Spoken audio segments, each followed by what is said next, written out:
প্রায় 20-25 জনের লোকজন মতো ছিল।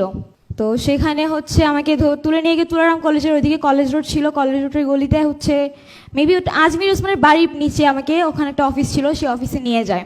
ট্রেনে হিচড়ে আমাকে মারতে মারতে নিয়ে যায়। আশেপাশে অনেক মানুষজন ছিল কিন্তু কেউ সামনে আসে নাই আটকানোর জন্য। তো তারা ওইখানে আমাকে মারধর করে আমার ফোন টোন সব কিছু নিয়ে যায়।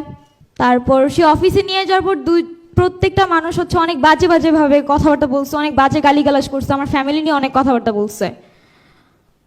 এমনও কথা বলছে যে আন্দোলন করো, আন্দোলন একদম ভরে দিব, এইসব বাজে কথাও শুনতে হয়েছে। তো ওইখান থেকেও হচ্ছে পরে লাস্ট মুহূর্তে হচ্ছে সবাইকে বের করে দেয়। 2 জন ছিল, 2 জন মিলে পরে হচ্ছে আমাকে ধর্ষণ করে। এটা এখন পর্যন্ত কোনো মিডিয়াতে আসে নাই, কারণ আমি নিজেই আসতে দেই নাই। বাট যারা পারতো এটা একটা সলিউশন করতে পারতো, এখনো পর্যন্ত তারা ঘুরতেছে, তাদের কোনো শাস্তি হয় নাই। সার্জিস ভাই থেকে শুরু করে উমামা ফাতেমা আপু, নুসরত তাবাসসুম, সবাই জানে। উমামা ফাতেমাকে যখন আমি জানাই তখন বলে কি, ও আচ্ছা তোমার সাথে না অনেক খারাপ হয়েছে, আচ্ছা দেখবো না বিষয়টা, শেষ। এইখানেই মানে ক্লোজ করে দিছে টপিক। নুসরত তাবাসসুম আপুকে জানাই, উনি আমাকে বলে তুই আমাকে হোয়াটসঅ্যাপে নক দিস।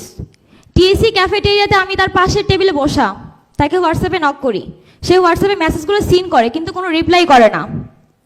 আর সার্জিস ভাই একদম প্রথম থেকে বিষয়টা জানতো, সে নিজে দায়িত্ব নিছে পার্সোনালি, উনি এই বিষয়টা দেখবে, প্রশাসনের সাথে কথা বলে তাদেরকে শাস্তির আওতায় আনার চেষ্টা করবে।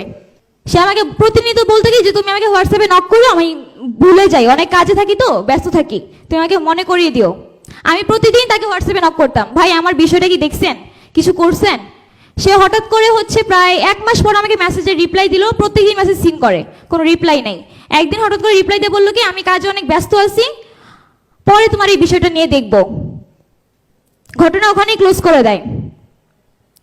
নভেম্বরের 10 তারিখে আমি কনসিভ করি, এটাও জানানো হয়।